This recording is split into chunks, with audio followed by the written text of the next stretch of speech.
Hello and welcome back to another episode of the OS Academy. My name's Zetrot, and today we'll be going over standard gameplay and how to customize your playstyle settings.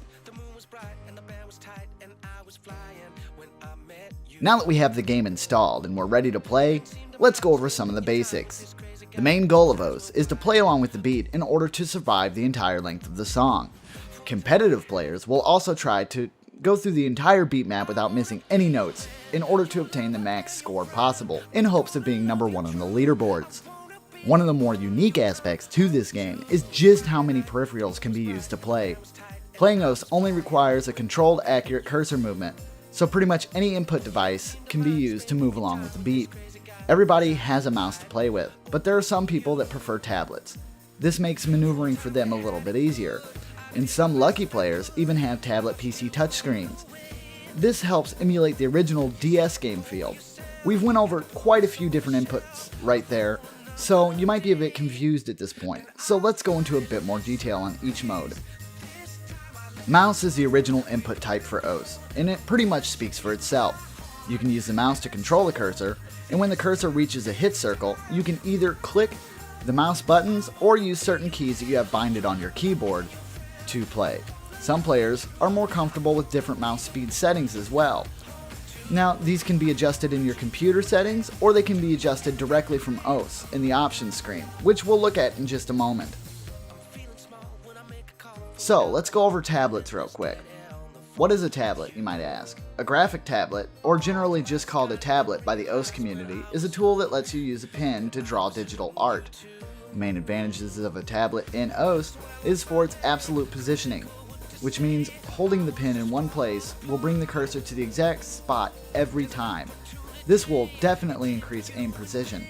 Of course, tablets cost money and they aren't cheap to replace, so you might not want to pick up one just for OS, unless you're picking up the one that was designed generally for OS. It's a great way to get into the tablet scene, and it's really cool and fun to play with. Of course, the best way to get a feel for different input types is to experiment and try them out. In some cases, things might not feel right.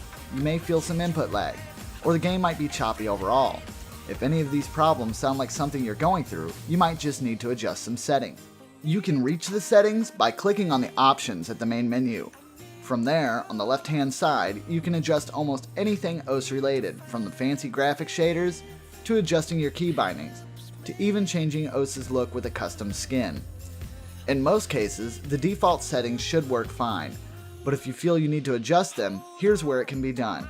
One of the notable exceptions is the frames per second limiter, which can be toggled anywhere in OS by pressing F7. While changing the frame limiter can yield amazing results, I suggest leaving it on the default unless you get noticeably better gameplay from a different setting. Keep in mind that the older machines may need some graphical settings disabled for optimal performance, like shader effects for example. Now that you've been given the rundown on the different types of input, which will you use? Feel free to try all the input types. There are plenty other input type devices not mentioned here. Pretty much anything that can manipulate a cursor can be used to play OS. You can even try playing it with a gamepad joystick, and if you want a real challenge. When starting the game, you'll obviously want to look at easier difficulties first. You'll be able to tell what song is easy and what song is hard by looking at the difficulty names and the rating stars.